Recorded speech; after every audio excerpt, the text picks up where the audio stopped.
You will see that there is an example which has been done for you.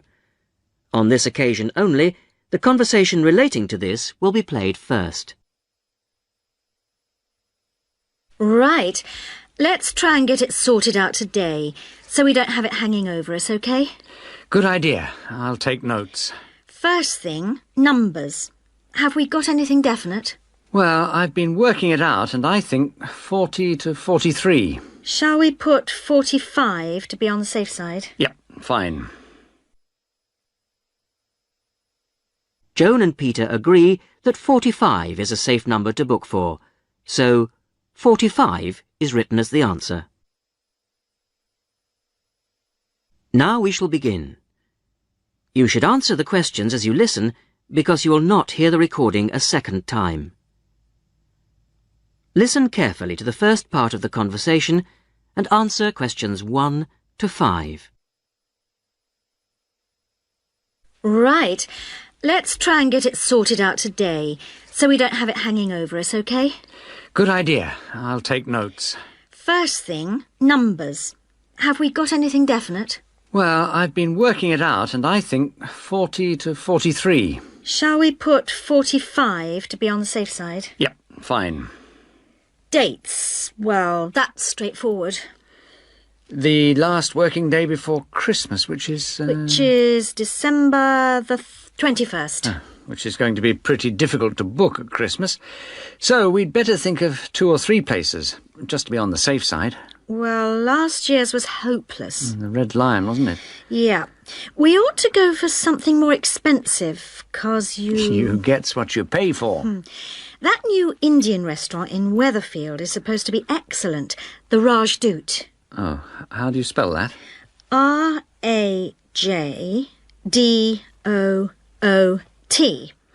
And it's bound to be packed. Well, let's put that down as the first choice and have some backups. What about the Parkview Hotel as a second choice? Yes, that's always reliable. Parkview Hotel. And the London Arms, in case. London Arms? I'll call them now if you want. No, I'll do it, Joan. You're really busy. Oh, have you got the numbers? Not for the Rajdoot, but... right, Parkview Hotel. 777192. And London Arms 208657. Great. Before I ring, we'd better just make sure they're within the price range. Up to £15 a head? I think you'll find some people won't be able to go that high. Well, you can't get anything decent under £10. OK. We'll say 12. OK. And we'd better make sure there's good vegetarian food. And a non-smoking section. You know what the boss is like. Don't remind me. I'll let you know as soon as I get anything.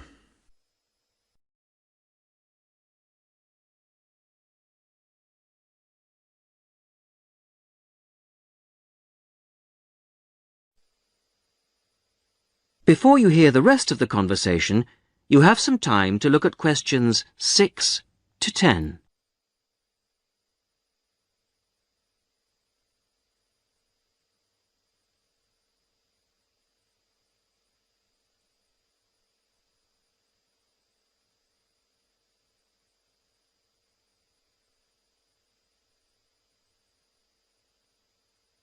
Now listen and answer questions 6 to 10.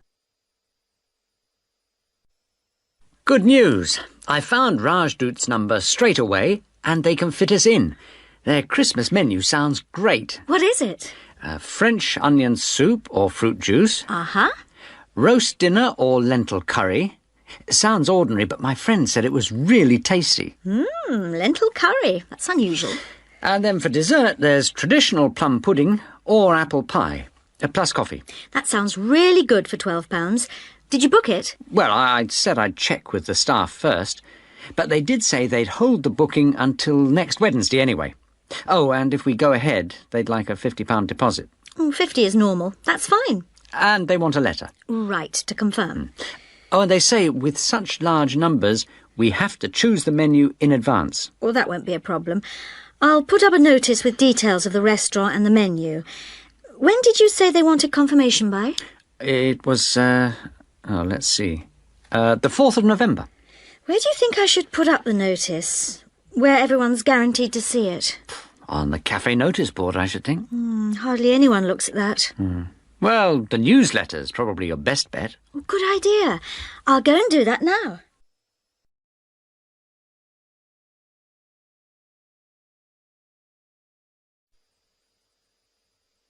That is the end of section 1. You will now have half a minute to check your answers.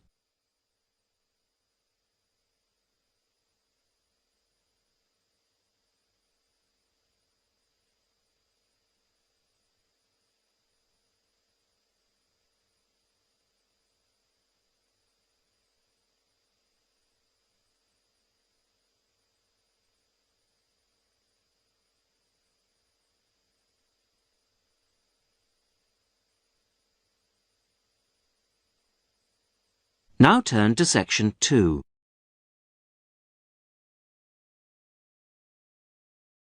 Section 2. You will hear a college tutor asking Julie Brooks, director of a college sports centre, to talk to a group of students about the centre. First, you have some time to look at questions 11 to 16.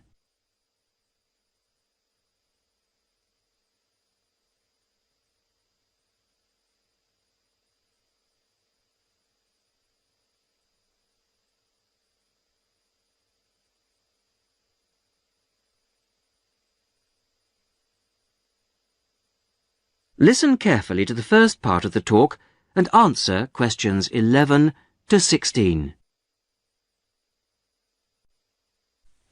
So, I'll hand over now to Julie Brooks. Thank you. Welcome to the Sports Centre.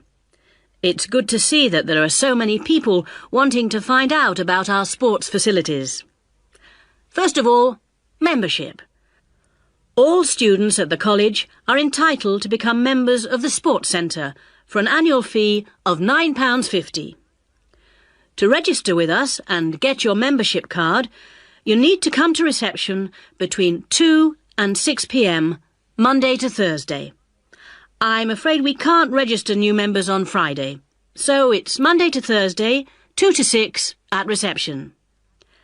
Now, there are 3 things that you must remember to bring with you when you come to register. They are your union card, a recent passport-size photograph of yourself, and the fee. It doesn't matter whether you bring cash or cheque. We can't issue your card unless you bring all 3, so don't forget your union card, passport photo and fee. Then once you've got your sports card, you will need to bring it with you whenever you come to book or use any sports centre facilities. Booking over the phone is not allowed, so you have to come here in person with your card when you want to book. Our opening hours seem to get longer every year. We are now open from 9 a.m. to 10 p.m. on weekdays and from 10 a.m. to 6 p.m. on Saturdays. For those of you who are up and about early in the morning, we're introducing a 50% morning discount this year. This is because the facilities tended to be underused in the mornings last year. It means that all the sessions will be half price between 9 a.m. and 12 noon on weekdays. Before you hear the rest of the talk, you have some time to look at questions 17 to 20.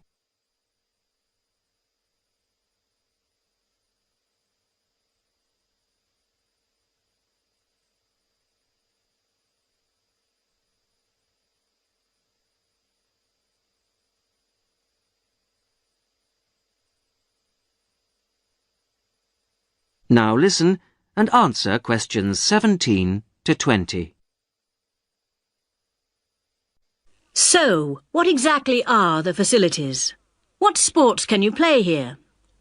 Well, this room we're in at the moment is called the main hall, and it's used mainly for team sports such as football, volleyball and basketball, but also for badminton and aerobics. On the other side of the reception area, there's the dance studio. This provides a smaller, more intimate space which we use for ballet, modern dance and martial arts. Not at the same time, of course. Then, in a separate building, which you may have noticed on your way here, it's on the other side of the car park, there are the squash courts, 6 of them. And at the far end of the building, a fitness room. This is our newest facility, only completed in the spring, but it's already proving to be one of the most popular. As well as all these facilities available here on the campus, we also have an arrangement with the local tennis club, which is only 2 miles away, entitling our students to use their courts on weekday mornings in the summer. So, I think that there should be something here for everybody, and I hope to see all of you at the centre, making use of the facilities. If, in the course of the year, you have any suggestions as to how the service we provide might be improved, or its appeal widened, I'll be interested to hear from you. That is the end of section 2. You will now have half a minute to check your answers.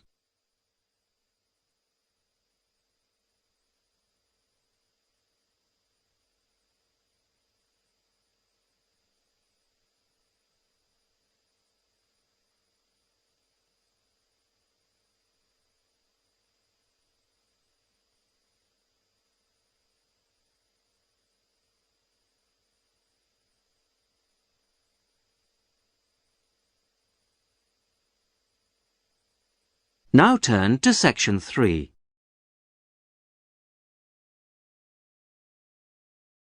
Section 3. John Brown, a school student, is entering a competition for young electronic engineers. He is talking to his teacher, Mary Collins. First, you have some time to look at questions 21 to 30.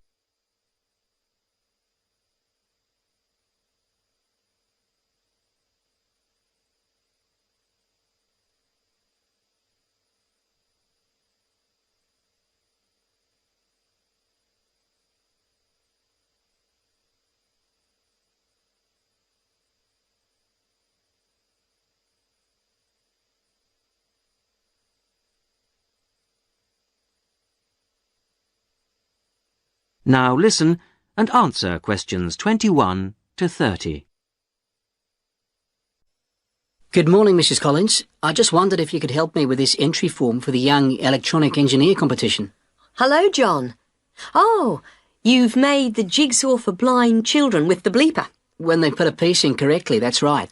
OK, let's have a look at the form. Right, thanks. I've never filled in one of these before, so... Well, let's just do it in pencil first. So, name of designers. Well, Anne helped me with some of the electronics work. Then you must put her name in as well. Right. Anne Ray. Sorry, it's A-N-N-E, and her surname is spelt R-E-A. Good start. OK, R-E-A. And age is easy. You're both 16. What have you called the design? Keep it short. What about jigsaw puzzle design for visually handicapped? Too long. Just say blind puzzle. That'll do. OK. Right now, size of equipment? I've got it noted down here. Yes, width is 20 centimetres. OK. Length is 50 centimetres, and then the depth is, well, it's very little. What would you say? I think you can be approximate. I'd say 2.5 centimetres. And the electricity supply? Is it mains operated? No, it isn't. It's actually battery. OK, right, battery. Fine. OK, it's the next bit that I'm really not sure what to put. Well, special features means what is really new about this? You know, suitable for the group you made it for. Well, it's safe for children. That's fine. Put that in. OK. And of course, we think it's educational. Yeah, there you are. You've done it. Anything else? Well, I think the price is good. That's probably the most important factor. OK, cheap price. Which brings us on to the next bit. What's the cost? Well, the pieces we made out of old wood, they cost, $5. And the electrics? They were more expensive, say $9.50. Brilliant. Now, what do they mean by other comments? It's just a chance for you to say anything about the equipment and problems you envisage. Well, we'd really like help with making plastic instead of wooden pieces. Well, put something like, need help to make plastic pieces. OK. And the other thing is, we'd like to develop a range of sizes. Well, that's fine then, just put that. And the last bit is, when will you send the equipment? Well, we've got a lot of work on at the moment, and we want to get it as good as we can.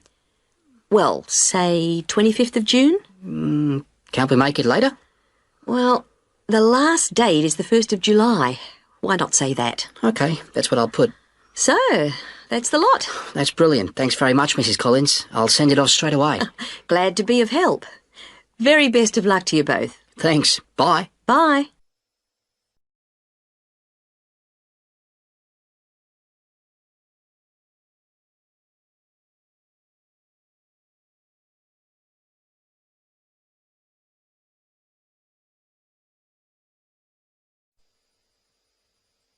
That is the end of section 3.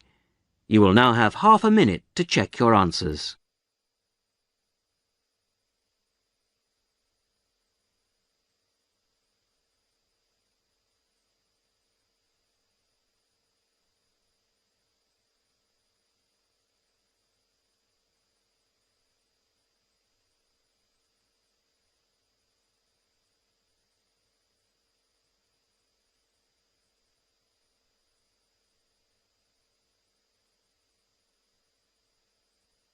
Now turn to section 4.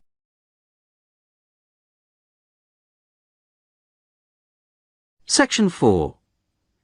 You will hear a talk about ostrich farming.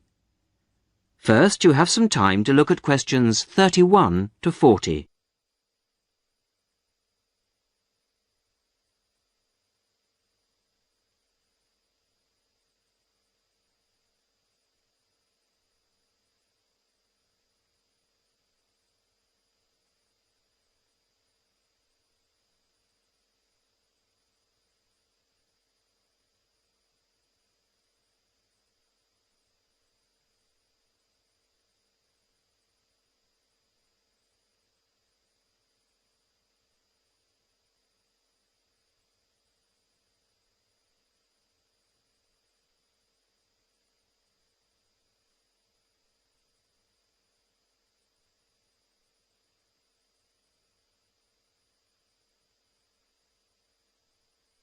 Listen carefully to the talk and answer questions 31 to 40. Today I'd like to introduce Ted Hunter, who used to rear sheep and poultry, but who is here to tell us about a rather unusual type of livestock that he's been concentrating on in the last few years. Ted Hunter is a member of the Domesticated Ostrich Farming Association and is here to tell us about the possibilities of breeding and rearing these birds in this country. Thank you, Paula. When you look at international restaurant menus and supermarkets, they all tend to feature the same range of meats: beef, lamb, chicken, pork, that sort of thing. But people are always interested in something different. And we're now finding that farming can bring new types of meat to our tables. The kangaroo is one animal that's now being farmed for its meat and eaten outside Australia where it comes from. It looks and tastes rather like rabbit, though it's slightly darker in color. But it is rather tough, so that's a problem for some people. Crocodiles are also being farmed for their meat. This is rather like chicken, pale and tender, and it's getting quite fashionable. Some people also find it's rather fatty, but I think it makes a really tasty sandwich. Now, a third type of meat becoming increasingly available, and the one that I think is by far the nicest of the three, is ostrich, which most people say has a similar taste and texture to beef. However, it's much better for you than beef, as we'll see later. Most people think of ostriches as wild animals, but in fact, ostriches have been farmed in South Africa since around 1860. At first, they were produced for their feathers. In Africa, they were used for tribal ceremonial dress, And they were also exported to Europe and America, where they were made into ladies' fans and used for decorating hats. Later, feather fans and big decorated hats went out of fashion, but ostriches were still bred, this time for their hide. This can be treated to produce about half a square meter of leather, very delicate, fine stuff of very good quality. At the same time, some of the meat was used for biltong, the air-dried strips of meat popular in South Africa as a sort of fast food. However, recently there's been more and more interest in the development of ostrich farming in other parts of the world, and more people are recognizing its value as a food source. Ostrich meat is slightly higher in protein than beef, and much lower in fats and cholesterol. It tastes good, too. A series of European taste tests found that 82% of people prefer ostrich to beef. And one ostrich produces a lot of meat, from around 30 to 50 kilograms, mostly from the hindquarters of the bird. Farmed ostriches don't need African climates, and in fact, ostrich farming is now becoming well established in other parts of the world. However, setting up an ostrich farm isn't something to embark on lightly. Mature breeding birds are very expensive. Even a fertilized ostrich egg isn't cheap, so you need quite a bit of capital to begin with. Then the farmer needs special equipment, such as incubators for the eggs. The young chicks are very dependent on human minders and need a lot of attention from the people looking after them. In addition, ostriches can't be intensively farmed. They need space and exercise. But in spite of this, they make good farming sense. A cow produces only one calf a year, whereas a female ostrich can lay an egg every other day. And because the farmers can use incubators and hatched chicks are nourished well and protected from danger, the failure rate on farms is very low indeed. And almost all the fertilized eggs will hatch out into chicks, which will in turn reach maturity. This is very different from the situation in the wild, where the vast majority of chicks will die or be killed before they grow up into mature ostriches.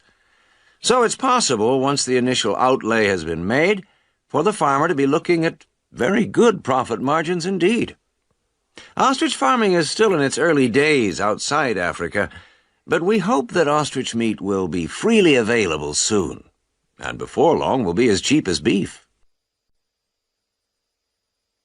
That is the end of section 4. You will now have half a minute to check your answers.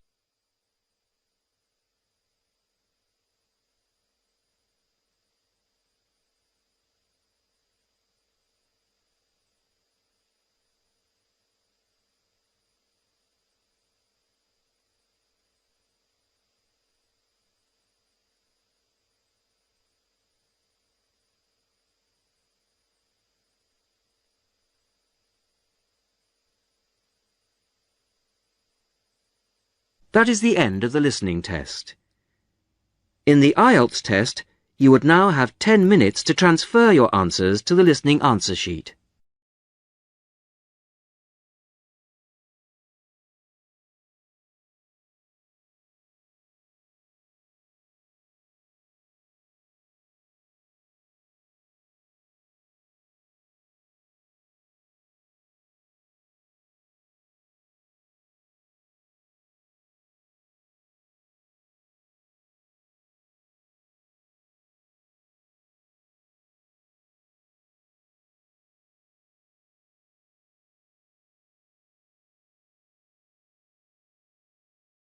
If you got between 9 and 15,